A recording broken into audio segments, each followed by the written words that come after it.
Welcome to Building and Using Decision Trees, Part 8 of the Practical Decision Making course offered by the Guild of the Rose. Visit guildoftherose.org for more details. We've now covered all the concepts required to build a decision tree. This week we will practice using all these skills in concert. In this video, I will provide a detailed example of building and using a decision tree to arrive at a good decision. Here, I will break the task of building a tree into 9 steps. We have already practiced almost all of these steps in isolation, and now we're putting all the pieces together. Our first example concerns a subject who is finishing up their undergraduate degree. They are planning for postgraduate life. Step 1. List the options. The subject can't decide between following up their graduation with a master's degree, a PhD, or going straight into a full-time job in industry.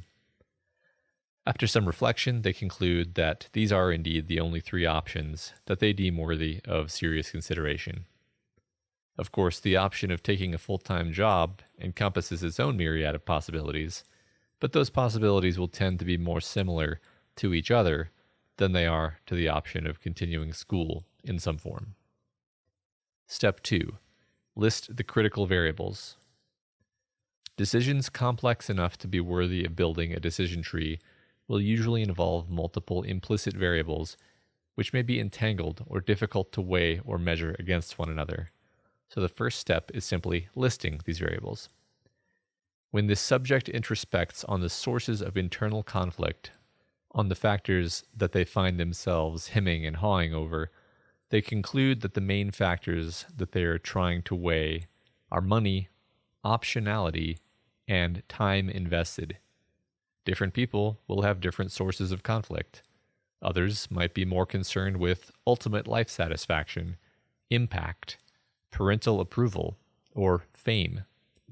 Those issues which you have the most difficulty arbitrating between internally are the issues you should put on your list when struggling with the decision. Step 3. Bin the possibilities. Having listed our critical variables, we break each of our variables into possible states. Some variables are easier to break down than others. Intuitively, a given choice will either tend to increase optionality, decrease optionality, or preserve present optionality. So those are 3 natural possible states for the outcomes variable. Perhaps none of the available options preserves present optionality, so we can reduce it to 2. The subject might break the time invested variable up in any number of ways. They could decide that there are 2 main possibilities that they are concerned about, options that take less than 3 years or more than 3 years. Or perhaps it is actually important to them to weigh the time more precisely. As far as our subject is concerned, they decide that simply asking if the time invested is probably more than 3 years or probably less than 3 years is adequate. Money is potentially even more complex, and it may be difficult at this stage to even know how to break it down, since the amount of money you may earn in the future, under a variety of assumptions, can be very uncertain. But we make this temporarily easier on ourselves by binning the possibilities we're most concerned about. For some pertinent dollar value X, the subject breaks the space of possible outcomes into futures where they will probably make more than this and futures where they will probably not make more than this. You can always come back later and tweak this number if you decide that you need to. Here I have broken each of the relevant variables into 2 bins.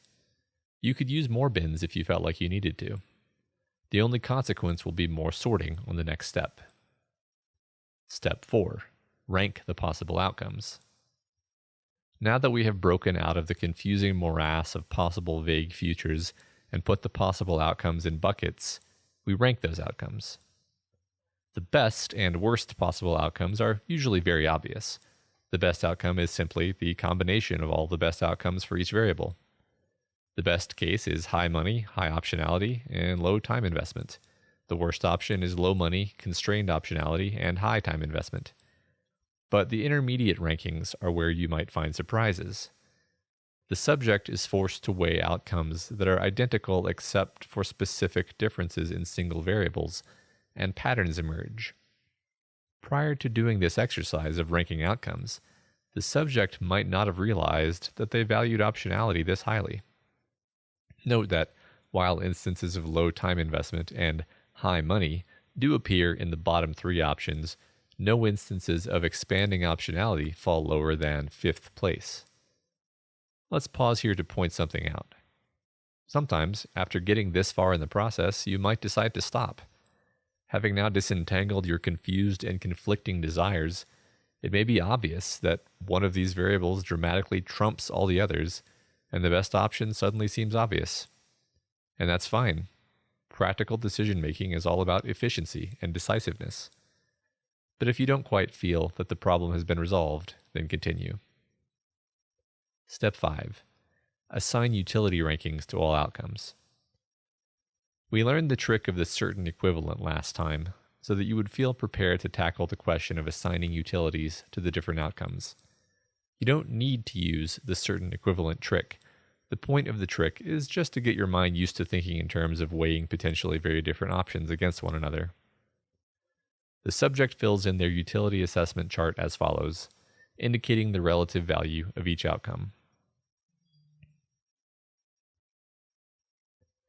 Step 6. Build the structure of your decision tree for one option. The structure of the tree follows the same logic as the table. Each branch of the tree corresponds to a distinction. We start with the first option, pursuing the PhD, and build out the tree. It does not matter what order we add the distinctions, the end result is always the same. Feel free to prove this to yourself if you wish by building trees in different ways. If the answer comes out different, that's a good indicator that you've made a mistake somewhere.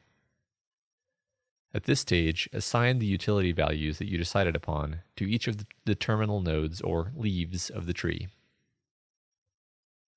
Step 7. Assign probabilities to the tree branches. This is why we spent so much effort thinking about probability trees and working to become calibrated.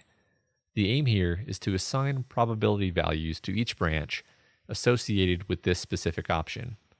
Remember, what we are looking at here is a subtree, or just the tree associated with the PhD option.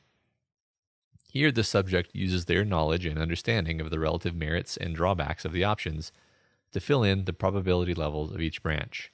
For example, here the subject decides that a PhD is likely to provide an 80% likelihood of exceeding the target salary, a 60% chance of expanding long-term optionality, and a 0% chance of taking less than 3 years. Step 8. Calculate the expected value of each option. We have already practiced doing this, but as a reminder, you can calculate the expected value at each branching point piecemeal and save yourself some confusion. You can look at it like this.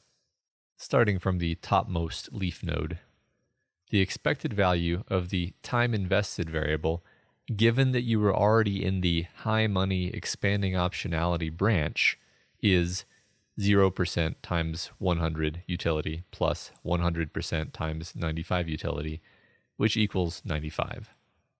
The expected value of the time invested variable, given that you are in the high money constrained optionality branch, is 0% times 70 utility plus 100% times 15 utility, which equals 15. Now pull back one branching. Given that you are in the high income branch, the expected value of the optionality branch is 60% times 95 utility plus 40% times 15 utility, which equals 63. We perform all these calculations from leaves back to root and end up with an expected value for the PhD option of 52.8. I prefer to use plain old-fashioned spreadsheets to build decision trees because at this step, you can reuse all the logic and structure you just created by easily copy-pasting your subtree and making a new one for the master's option, altering only your probabilities, and your EV for the master's option will be calculated for you. For example, a subject decides the master's option is 80% likely to take less than 3 years to complete, provides a 60% chance of earning more than the target income level, and has an 80% chance of expanding optionality. Likewise with the getting a job option. Getting a job immediately is unlikely to yield the target salary and unlikely to expand optionality, but guaranteed to take less than 3 years. The resulting expected utility values are 52.8 for the PhD option, 66.76 for the MS option, and 43 for the get a job option. The MS option is the clear winner. Having built the decision tree, you can examine why it is a clear winner in detail. Ultimately, the answer is fairly straightforward.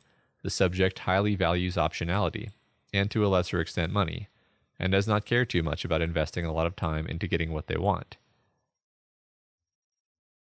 The master's degree is clearly the best option given this set of preferences. Step 9. Reflect on the decision. This may be the most important step in practical decision making.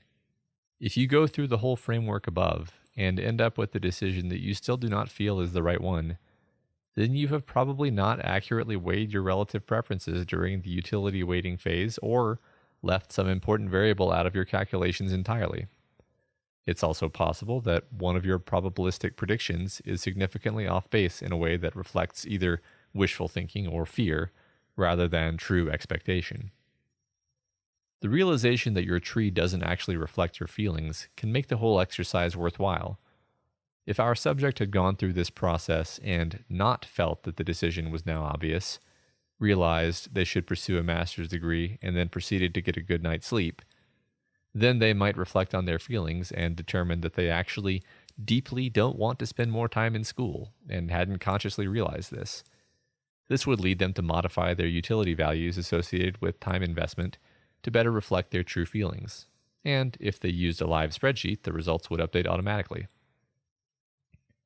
Once you have your tree, you can also do a sensitivity analysis by examining how much you would need to change your preferences or your predictions to end up with a different decision. You could also perform a value of information calculation and determine how much it would be worth to do further research in order to refine your prediction probabilities. Most of the value in building a tree comes in the process of forcing yourself to think through a problem, breaking it down into important distinctions, expectations, and options, deciding what you think will happen, and more importantly, forcing yourself to be precise about what you want. If you have gone through the process patiently and honestly, you are likely to discover that the answer was obvious before you even calculated the final expected utility for each option. To recap, in order to build a decision tree, first you list all the options under consideration, then list the critical variables and concerns. Bin the possible outcomes into discrete buckets. Rank the possible outcomes from best to worst, then assign utility rankings to each outcome. Build the structure of the tree for one option. Fill in the utility values at the leaves and the probabilities at the branches. Calculate the expected utility from leaf to root, and, having determined which choice has the highest expected utility, reflect on whether that feels right. If so, you've made your choice. If you're interested in taking this course, visit guildoftherose.org for more details, or patreon.com/guildoftherose to join the guild. Click the link in the sidebar to view the playlist of videos for practical decision making.